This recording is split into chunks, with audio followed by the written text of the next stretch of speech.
ఇవి ఉత్సాహంగా ఉన్నారు. ముందు ఆవిడకి ఇస్తే పోయిన తర్వాత నాకు మీరు బ్యాటింగ్. Okay okay. దీని మీద ఈ లిక్కర్ మీద అంటే ఆనరబుల్ స్పీకర్ గారు అవగాహన ఉన్న వాళ్ళకి అంటే నేను దీని మీద చాలాసార్లు కేంద్ర ప్రభుత్వానికి కూడా లేఖలు రాసినందువల్ల ఈ డిజిటల్ ట్రాన్సాక్షన్ చేయకుండా మొత్తం ఓన్లీ క్యాష్ అని చెప్పి చివరిలో 15 రోజుల ముందు ఎలక్షన్లు అనగా డిజిటల్ పేమెంట్లు పెడతాం.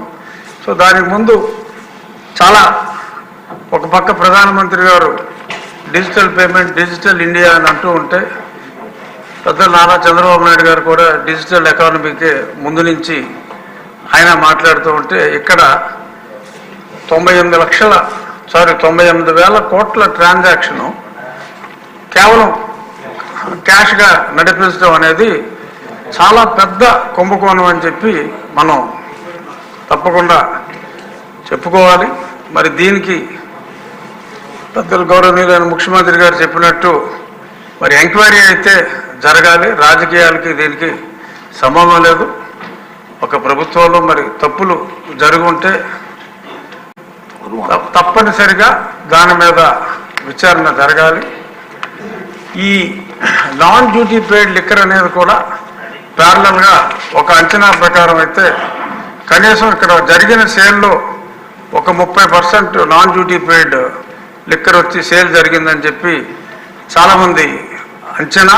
ఆ ట్రేడ్లో అంతకుముందు ఉన్నవాళ్ళు చెప్పే అంచనా ప్రకారం ఒకసారి క్యాష్ వచ్చిన తర్వాత డ్యూటీ పెయిడ్ సెపరేట్గా నాన్ డ్యూటీ పెయిడ్ సెపరేట్గా విభజించి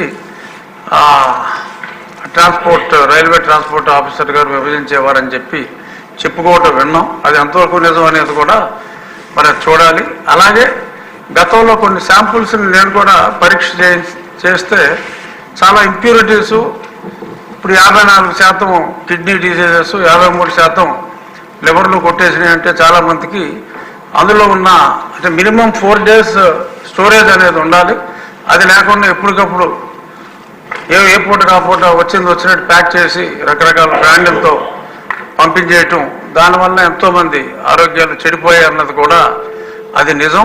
మరి ఇంతమంది ఒక డబ్బే కాదు మరి ఇంతమంది ఆరోగ్యానికి నిజంగా ఆ లిక్కరే ఇంతమంది మృత్యువుకి కారణమైతే ఇంతమంది మహిళల మీద దాడికి కారణమైతే దాని మీద కూడా తప్పనిసరిగా చర్యలు తీసుకోవాల్సిన అవసరం కూడా ఎంతైనా ఉంది. ఒక ప్రొఫెసర్ లాగా పెద్దలు చంద్రబాబు నాయుడు గారు చెప్పిన విధానం చూస్తే ప్రతి వ్యక్తికి కూడా ఆంధ్ర రాష్ట్రంలో ఉన్న ప్రతి వ్యక్తికి కూడా వాడు ఎంత ఆరోగ్యం కోల్పోయారు, రాష్ట్ర ప్రభుత్వం ఎంత ధనం కోల్పోయింది అనేది చాలా చక్కగా విశదీకరించారు. ఏమో విష్ణుకుమార్ రాజు గారు అడిగినట్టు ఈ ఎక్స్ప్లెనేషన్ తర్వాత చైతన్యం వస్తుందేమో చూద్దామని ఆశిద్దాం. ఇక ముగించే ముందు రాజకీయాలకి ఇందులో ఎట్టి పరిస్థితుల్లోనూ తావులేదు. ఎవరో కూడా రాజకీయంగా దీని గురించి చేశారని చెప్పి అనుకోరు సార్. మీరు ఎటువంటి అనుమానాలు లేకుండా తప్పు చేసిన వాళ్ళని శిక్షించే దిశగా తమరు ముందుకెళ్లాలని చెప్పి మనస్ఫూర్తిగా కోరుకుంటూ ఈ అవకాశం ఇచ్చినందుకు స్పీకర్ గారికి ధన్యవాదాలు తెలియజేసుకుంటాం. Okay madam.